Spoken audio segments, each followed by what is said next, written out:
اسلام کے نوجوانوں، نبی رحمت کے دیوانوں، آئیے آج آپ سب کو مدینہ والے کے چوکٹ پر لے چلتا ہوں، شہر مدینہ لے چلتا ہوں، اور شہر مدینہ سے ہم معلوم کریں گے، آقا مدنی صلی اللہ تعالی علیہ وسلم کی فرمان سے ہم سیکھیں گے، آپ کے ارشادات کو آپ کو بتلائیں گے کہ پیارے آقا محمد الرسول اللہ صلی اللہ تعالی علیہ وسلم نے ارشاد کیا فرمایا، ادب کے متعلق آپ نے کیا ارشاد فرمایا ہے۔ آقا نے ارشاد فرمایا کہ جو شخص بوڑھے مسلمان کی عزت کرتا ہے، عالم دین کی عزت کرتا ہے، حافظ قرآن کی عزت کرتا ہے، اپنے امام کی عزت کرتا ہے، اپنے استاد کی عزت کرتا ہے، یہ تعظیم، یہ تکریم، یہ تعظیم خداوندی میں شامل۔ بڑوں کی تعظیم کرنا یہ اسلام کا شعار ہے۔ اسلامی تعلیمات سے جو آشنا ہوگا وہ کبھی بھی اپنے عالم دین کی مخالفت نہیں کرے گا، بوڑھے مسلمان کو بھی عزت نہیں کرے گا۔ آج اپنے گھروں میں چھوٹے بچوں کو بتلائیے کہ بڑے کا مقام کیا ہے، اور بڑے بھی اپنے چھوٹوں کے ساتھ شفقت سے پیش آئے، اپنے چھوٹوں کے ساتھ مہربانی سے پیش آئے، ان کے ساتھ اچھا سلوک کرے۔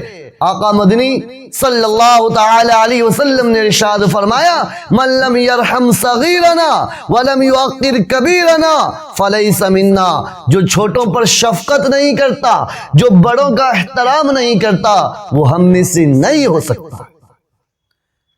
جب آقا فرما رہے ہیں کہ وہ ہم میں سے نہیں ہو سکتا، اور جب میدان محشر میں، میدان حشر میں، جہاں اولین و آخرین کا اجتماع ہوگا، ہر شخص کانپ رہا ہوگا، تھرا رہا ہوگا، ہر شخص کو نبی پاک کی شفاعت کی ضرورت ہوگی۔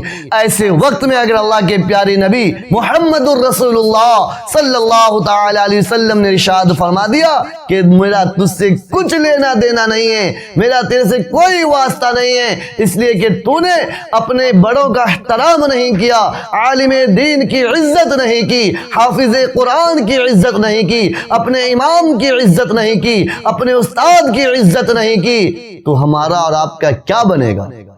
فیصلہ آپ پر چھوڑتا ہوں،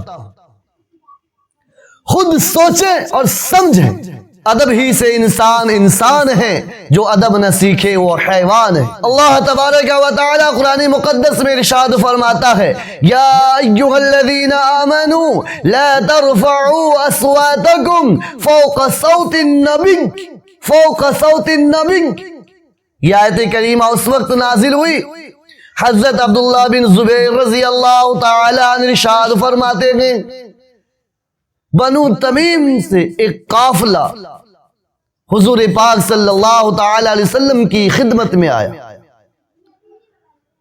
حضرت ابو بکر صدیق رضی اللہ تعالی عنہ نے ارشاد فرمایا کہ پیارے آقا، میری جان آپ پر قربان، میرے ماں باپ آپ پر قربان، قعقاع بن معبد کو اس قافلے کا امیر بنا دیا جائے۔ عمر فاروق رضی اللہ تعالی عنہ نے فرمایا کہ اقرع بن جالس کو اس قافلے کا امیر بنا دیا جائے۔ حضرت ابو بکر نے فرمایا کہ عمر، تو ہمیشہ میرے خلاف ہی چلتے ہو، تم ہمیشہ میری مخالفت کرتے ہو۔ حضرت عمر فاروق نے فرمایا، بخدا میرا مقصد آپ کی مخالفت کرنا ہرگز نہیں۔ دونوں میں کہاسنی ہونے لگی، گفتگو آگے بڑھی، آوازیں اونچی ہو گئی۔ اللہ تبارک و تعالیٰ کو یہ گفتگو بالکل ناپسند آیا۔ اللہ نے فوراً اللہ کے پیارے نبی صلی اللہ تعالی علیہ وسلم پر آیت کریمہ نازل فرما دی، یا ایھا الذین آمنوا، اے ایمان والو، لا ترفعوا اصواتکم، کہ تم اپنی آواز کو ہرگز ہرگز بلند مت کرو، فوق صوت النبی، اپنے نبی کی آواز سے۔ پتہ یہ چلتا ہے کہ جو بڑے بزرگ ہو، جو عالم دین ہو، اب تو نبیوں کا سلسلہ ختم ہے نا بھائی، اب نبی پاک تھوڑے ہی آنے والے ہیں، ہمارے نبی آخری نبی ہے، انا خاتم النبیین لا نبی بعدی، یہ آیت کریمہ اسی وقت کے لیے نہیں بلکہ عالم دین کی عزت کے لیے باقی ہے، حافظ قرآن کی عزت کے لیے باقی ہے، بوڑھے مسلمان کی عزت کے لیے باقی ہے، استاد محترم کی عزت کے لیے باقی ہے۔ ہم قرآن کو پڑھیں اور قرآن کو سمجھیں اور اپنے علماء کی عزت کریں، اپنے امام کی عزت کریں، اپنے حافظ قرآن کی عزت کریں۔ خلیفہ ہارون رشید رحمہ اللہ کو کون نہیں جانتا؟ ایک نہایتی پاک باز و پاک سیرت، عادل و منصف مزاج بادشاہ گزرے۔ انہوں نے اپنے بچے کی تربیت کے لیے، اپنے شہزادے کی تربیت کے لیے ایک عالم دین کا انتخاب فرمایا۔ امام اسماعی رحمہ اللہ کی خدمت میں اپنا بیٹا بھیجا کہ اس کی تربیت کیجئے، اس کو ادب سکھلائیے۔ ایک مرتبہ ایسا ہوا کہ خلیفہ ہارون رشید رحمہ اللہ اس جگہ سے گزر رہے تھے تو آپ نے دیکھا کہ آپ کا شہزادہ پانی ڈال رہا ہے اور امام اسماعی رحمہ اللہ وضو فرما رہے ہیں۔ آپ نے اپنی سواری روک دی اور فرمایا، امام اسماعی رحمہ اللہ کی لاکھوں کروڑوں سلام اور رحمت آپ پر نازل ہو، لیکن میں نے اپنے بیٹے کو ادب سکھلانے کے لیے بھیجا ہے، بے ادب بنانے کے لیے نہیں۔ امام اسماعی رحمہ اللہ نے فرمایا کہ آپ کا بیٹا با ادب ہے، وہ پانی ڈال رہا ہے، میں وضو کر رہا ہوں۔ امام خلیفہ ہارون رشید نے فرمایا کہ یہ ادب نہیں، ادب تو اس کا نام ہے کہ ایک ہاتھ سے پانی ڈالتا اور دوسرے ہاتھ سے آپ کے پیر کو، آپ کے ہاتھ کو ملتا، اس کا نام ادب ہے۔ امام شافعی رحمہ اللہ فرماتے، میں اپنے کتاب کی ورق آہستہ پلٹتا تھا، ادب کی وجہ سے کہ کتاب کے پلٹنے کی آواز میرے استاد نہ سن لے۔ امام ابو حنیفہ رحمہ اللہ کو ایک بھنگی نے، ہریجن نے کتے کے متعلق بتلایا تھا کہ کتا بالغ کب ہوتا ہے، کتا بالغ کب ہوتا ہے۔ اگر آپ کو علم نہیں ہے تو بعد میں آپ مجھ سے رجوع کر سکتے ہیں، مجھ سے آپ پوچھ سکتے ہیں۔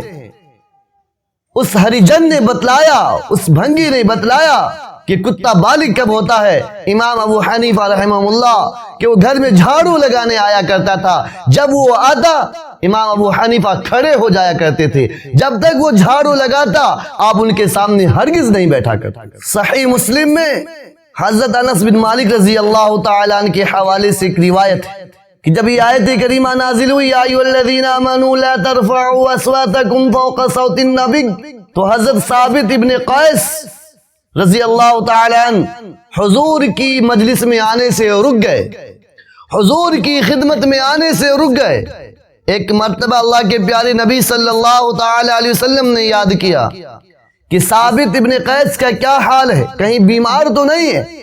آپ نے پوچھا، جب اس کو آپ نے اپنی مجلس سے غائب پایا، کئی دن آپ سے ملاقات نہیں ہوئی، تو آپ نے معلوم کیا تو ان کے پڑوس میں رہنے والے صحابی نے بتلایا کہ ان کے بیمار ہونے کی خبر مجھے نہیں ہے، میں انہیں دیکھتا ہوں کہ وہ ٹھیک ٹھاک ہے۔ جب ان سے دریافت کیا گیا انہوں نے بتلایا کہ جب سے آیت نازل ہوئی ہے، یا ایھا الذین آمنوا لا ترفعوا اصواتکم فوق صوت النبی، اس وقت سے میں نبی پاک کی خدمت میں جانے سے رک گیا، اس لیے کہ میں دوزخی ہوں، میں دوزخی ہوں، اس معنی کر کہ میں ہمیشہ تم لوگوں سے بلند آواز سے میں بولا کرتا تھا، تم لوگوں سے ہمیشہ میری آواز اونچی ہوا کرتی تھی، اور اس مجلس میں نبی کریم صلی اللہ تعالی علیہ وسلم بھی تشریف فرما ہوتے تھے۔ جب یہ پیغام اللہ کے نبی صلی اللہ تعالی علیہ وسلم تک پہنچائی گئی کہ وہ اس معنی کر نہیں آ رہے ہیں، اللہ کے نبی نے فرمایا وہ دوزخی نہیں بلکہ جنتی، وہ دوزخی نہیں بلکہ جنتی ہے۔ ادب کا اتنا لحاظ کہ وہ آپ کی مجلس میں آنے سے رک گیا، آپ نے فرمایا وہ جنتی۔ ہم اپنے چھوٹے چھوٹے بچوں کو سکھلائیں، بتلائیں کہ ادب کیا ہے۔